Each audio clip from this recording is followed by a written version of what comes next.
आज हम डिस्कस कर रहे हैं steel structure design and drawing में चैप्टर 9 में बीम्स डिस्कस कर रहे हैं। लेक्चर नंबर 6 में देखेंगे functions of various elements of the plate girder.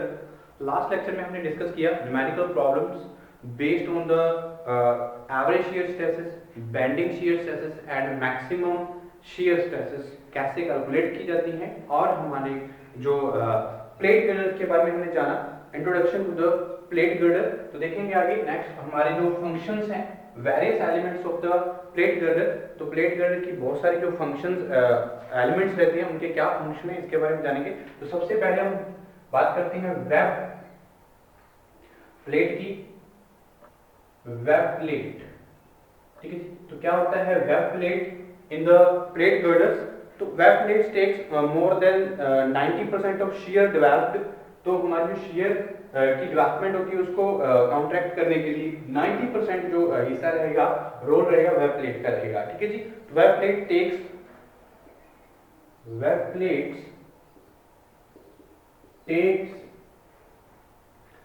More than 90%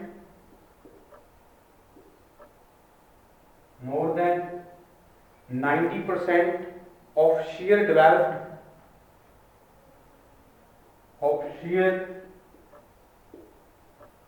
developed due to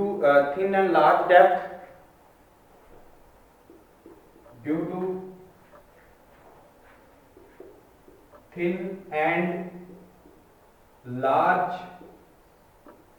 depth, of web, large depth of web, ठीक है जी। तो ये हमारी फंक्शंस क्या है, वेब प्लेट्स क्या है, मोर देन 90% शेयर डेवलप होती है due to their thin and large depth of the web, ठीक है जी। तो it has a tendency to buckle,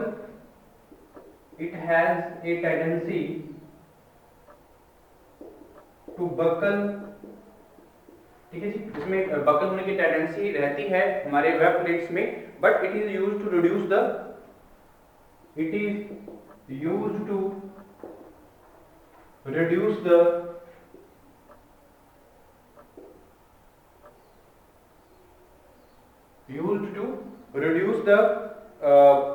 chances of buckling,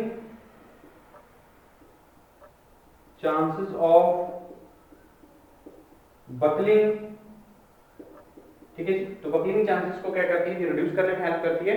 the web plate is स्टिफन्ड, तो हमारी जो वेब प्लेट है ये स्टिफन्ड रहती है विद द हेल्प ऑफ स्टिफनर्स, ठीक है जी। तो हमारी जो the web plates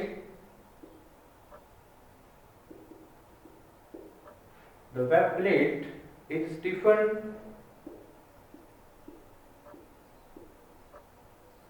with the help of stiffeners,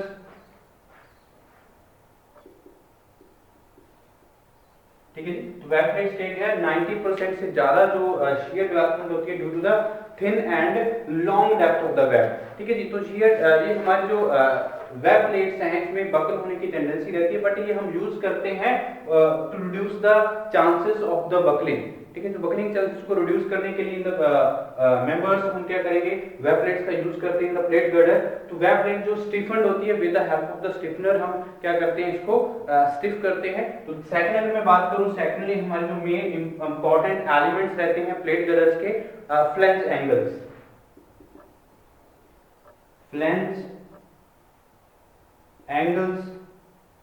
ठीक है जी। तो फ्लैंज एंगल्स क्या रहेंगे, इसमें angles are used to connect flange of plate girders. Flange angles में angles are used to connect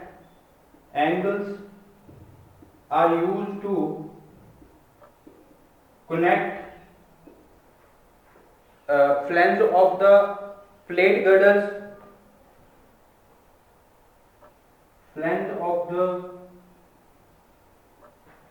girders,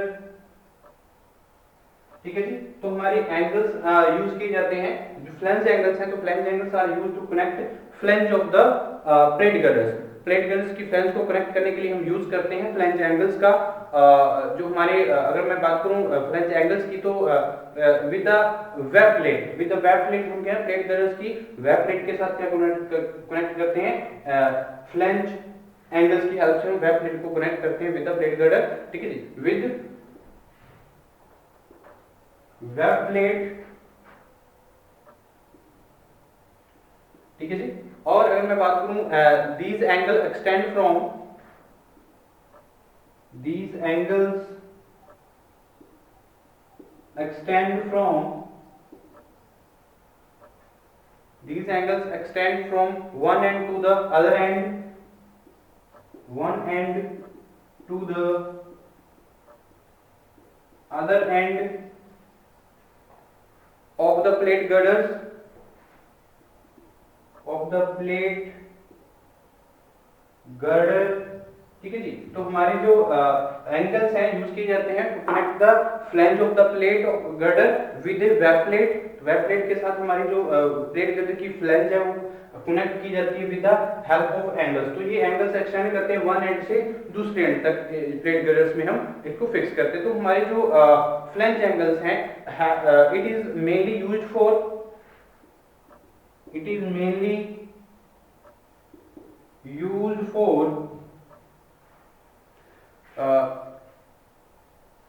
bear the heavy concentrated load,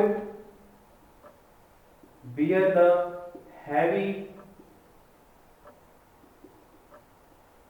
concentrated loads। तो concentrated loads को क्या करने के लिए बियर करने के लिए हम यूज करते हैं इसका फ्लैंज एंगल्स का, ओके जी। तो flange angles are related to the flange angles are riveted to the flange के साथ क्या होती है रिफ्टिंग की जाती है and flange angles are riveted to the flange and web plates of the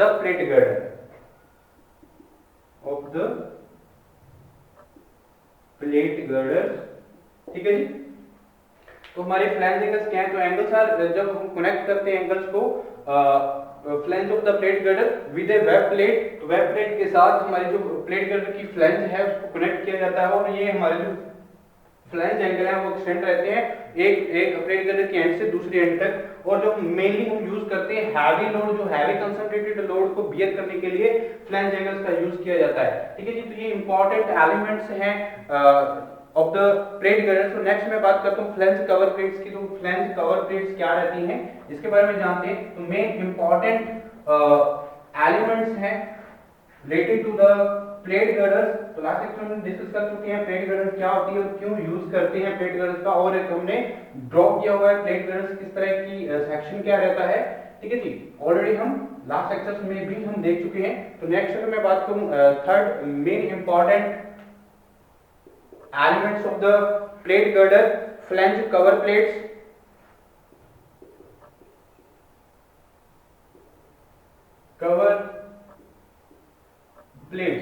flange cover plates क्या रहेंगी, the horizontal plates connect to the horizontal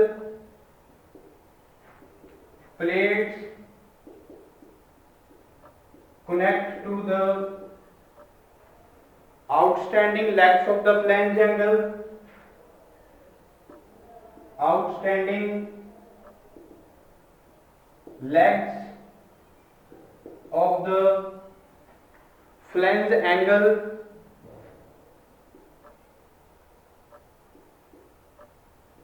flange angles to increase the moment of resistance, increase the moment of resistance, जो हमारे moment of resistance जो bread girder का रहेगा उसको increase करने के लिए हम यूज करते हैं फ्लैंज कवर प्लेट्स की। तो हॉरिजॉन्टल प्लेट्स हैं जो outstanding legs of the flange angles के साथ हम क्या करते हैं कनेक्ट करते हैं द प्लेट गर्डर, ठीक है। इसका काम क्या है, increase the moment of the resistance of the plate girder plate girder. ठीक है जी। आगे मैं बात करूं जो हमारी the main function of providing, the main function of providing flange cover plates, जो हमारे प्रोवाइडिंग स्टिफनेस हम प्रोवाइड करते हैं, the main function of providing stiffness is to effectively, stiffeners is to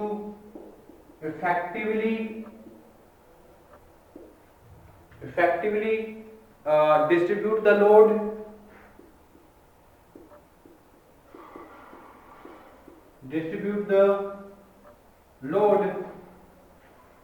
to the web। ठीक है जी। तो हमारी जो फ्लैंज कवर प्लेट्स हैं क्या है, हॉरिजॉन्टल प्लेट्स हैं जो कनेक्ट की जाती हैं with the horizontal legs of the flange angles. ठीक है, ताकि जो हमारा moment of resistance plate girder को इंक्रीज किया जा सके। और ये प्रोवाइड करते हैं हम स्टिफनर्स, एज अ स्टिफनर्स हम प्रोवाइड करेंगे इसको। तो डिस्ट्रीब्यूट जो लोड है हमारे वेब पे, उसको इक्वली हमें इफेक्टिवली डिस्ट्रीब्यूट करने में हेल्प करती हैं फ्लैंज कवर प्लेट्स। उसके बाद मैं बात करता हूँ स्टिफनर्स की। तो स्टिफनर्स क्या रहेंगी? ओके, तो स्टिफनर्स क्या होते हैं इसके बारे में जान लेते हैं। तो स्टिफनर क्या था? These are the single angle और double angle members, these are the single angle and double angle member. ठीक है जी। तो single angle and double angle member provided to prevent the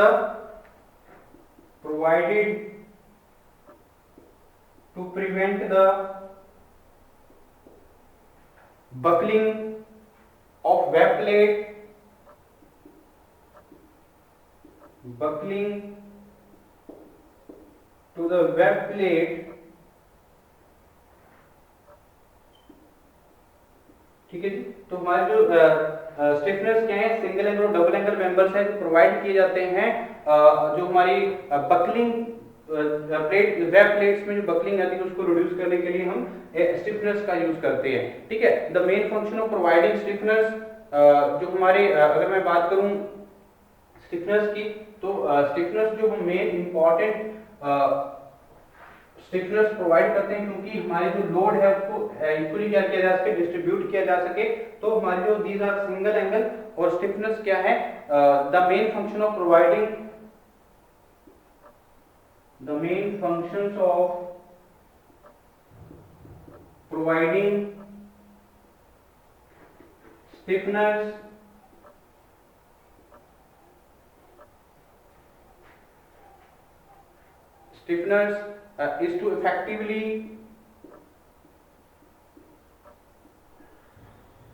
is to effectively distribute the load,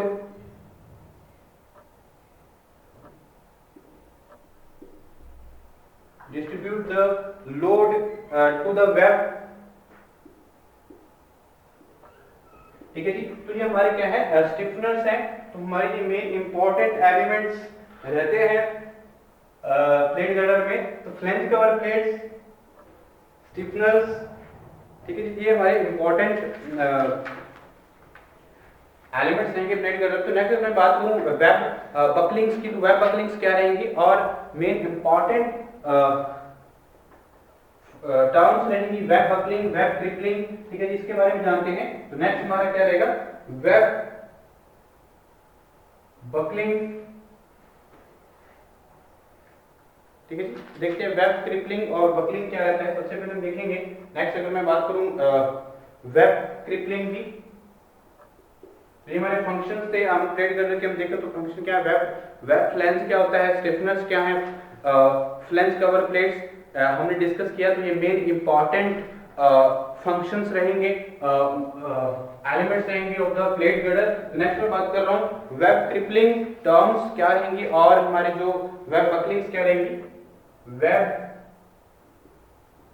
crippling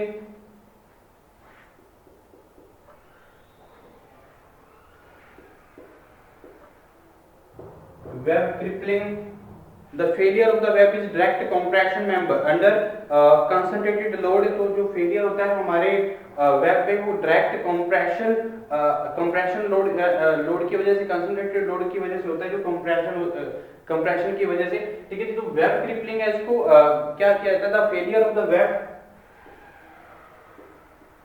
the failure of web is direct compression, is direct compression under concentrated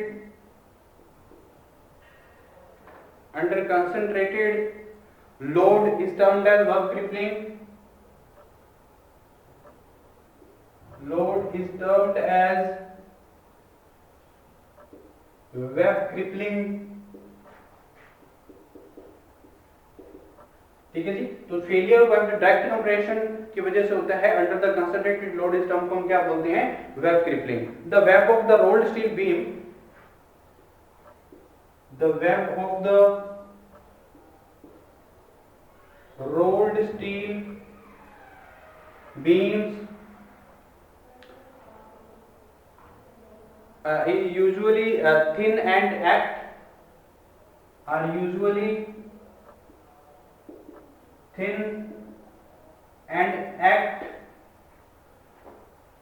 as a column between two flanges, act as a column between two flanges,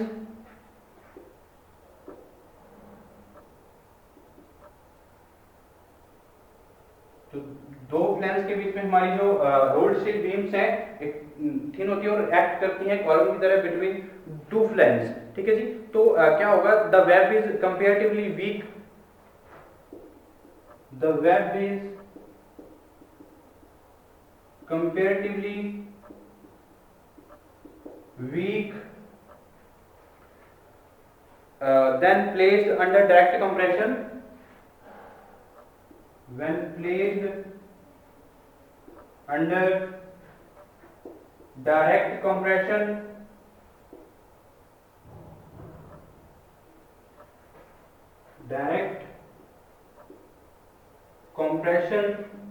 ठीक है जी। और अगर मैं बात करूं web crippling, sometimes web crippling is sometimes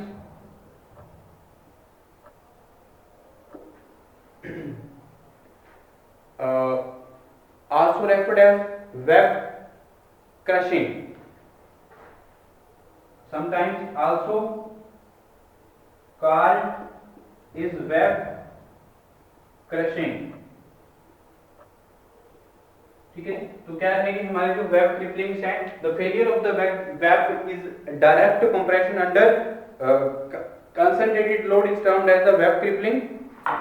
तो concentrated load के under जब हमारी क्या होती है, फेलियर होता है वेब का डायरेक्ट कंप्रेशन अंडर जब कंसंट्रेटेड लोड की वजह से, तो इसको हम टर्म को क्या बोलते हैं, वेब क्रिपलिंग है। तो रोल्ड स्टील बीम्स हम यूज करते हैं, तो ये एक्ट करता है कॉलम की तरह एक्ट करता है बिटवीन द टू फ्लैंजेस। ठीक है, तो इस तरह से हमारी जो वेब क्रिपलिंग होगी, और मान लीजिए हमारे डायरेक्ट कंप्रेशंस हैं, तो ये हमारे अगर डायरेक्ट कंप्रेशंस हो रही है, यहाँ पे फोर्सेस लग रही है, तो हमारे जो कॉलम्स के कुछ इस तरह से क्या होगी,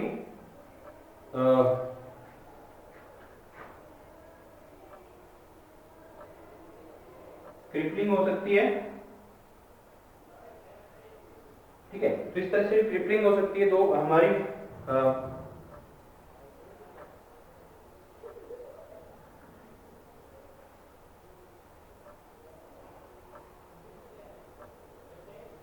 ठीक है, तो ये हमारे क्या है, डायरेक्ट कंप्रेशन पे है। जो डायरेक्ट कंप्रेशन पे अगर लोड लग रहा है, ये हमारा क्या है, डायरेक्ट कंप्रेशन लग रही है, यहाँ पे पी लोड लग रहा है, तो इसमें जो हमारी लोडिंग है, तो इस तरह से हमारी क्या हो सकती है, ये वेब क्रिपलिंग हो सकती है। फेलियर हो सकता है वेब का direct compression under static load, concentrated load, तो ये क्या है, वेब क्रिपलिंग ऑफ बीम। ठीक है जी, तो नेक्स्ट अगर मैं बात करूं वेब बकलिंग्स की, तो वेब बकलिंग क्या रहती है, टर्म क्या रहेगी, वेब बकलिंग जब हमारी जो बीम्स जो हैं बकल होते हैं due to the some reasons, तो उसको हम क्या करें, फेलियर होता है हमारे बीम्स का ड्यू टू द बकलिंग्स। देखते हैं बकलिंग्स क्या है टर्म, मोस्ट इंपोर्टेंट टर्म्स हैं use the beams web buckling. ठीक है जी, तो वेब बकलिंग क्या है, it is defined as the out of plane, it is defined as the out of plan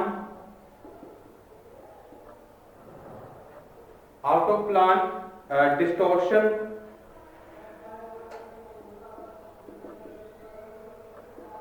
out of plane distortion होता है, तो उसको हम क्या बोलेंगे, web buckling distortion. Buckling distortion मतलब यहाँ पे बकलिंग, ओके जी, of a beam under the of a beam under the concentrated loads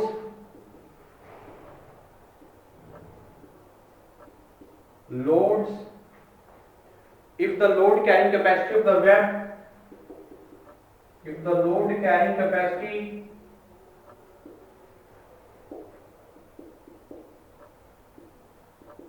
of the web, ठीक है जी, लोड कैरिंग कैपेसिटी जो हमारी जो वेब की लोड कैरिंग कैपेसिटी क्या रहेगी, जब हमारे column is less than the concentrated load carrying capacity of the web, column is less than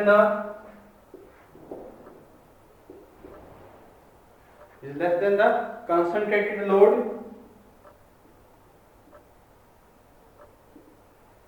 ठीक है जी। तो कंसंट्रेटेड लोड से जब वेब बकलिंग ऑफ कॉलम क्या हो, जो लोड कैरिंग कैपेसिटी कम हो, तो क्या होगा, बकलिंग्स आएंगी हमारे बीम्स में। तो और द रिएक्शन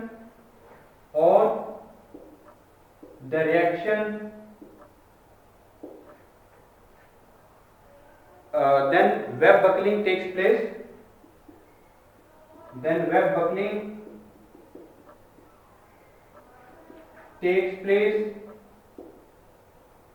ठीक है जी। तो ये इंपॉर्टेंट रहेगा, तो वेब बकलिंग किस वजह से है, जब out of distortion of the plan distortion होता है, बकलिंग होती है in the under the concentrated load of the beam, तो लोड कैरिंग कैपेसिटी जब वेब कॉलम्स की क्या हो, less than of concentrated load से, तो क्या आती है, वेब बकलिंग्स आ जाती हैं।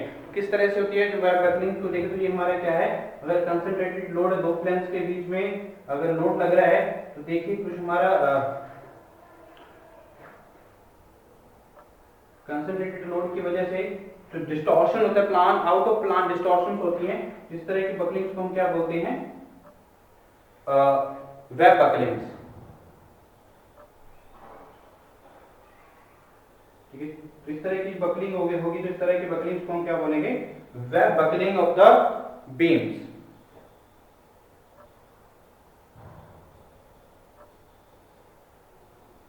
ठीक है जी।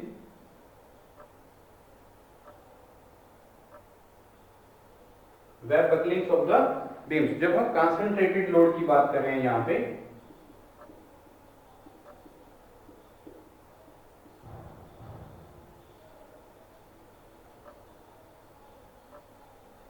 ठीक है, कंसंट्रेटेड लोड अप्लाई कर रहे हैं, तो यहां पे कुछ इस तरह से तो लोड लगेगा, तो वेब बकलिंग्स हो सकती हैं,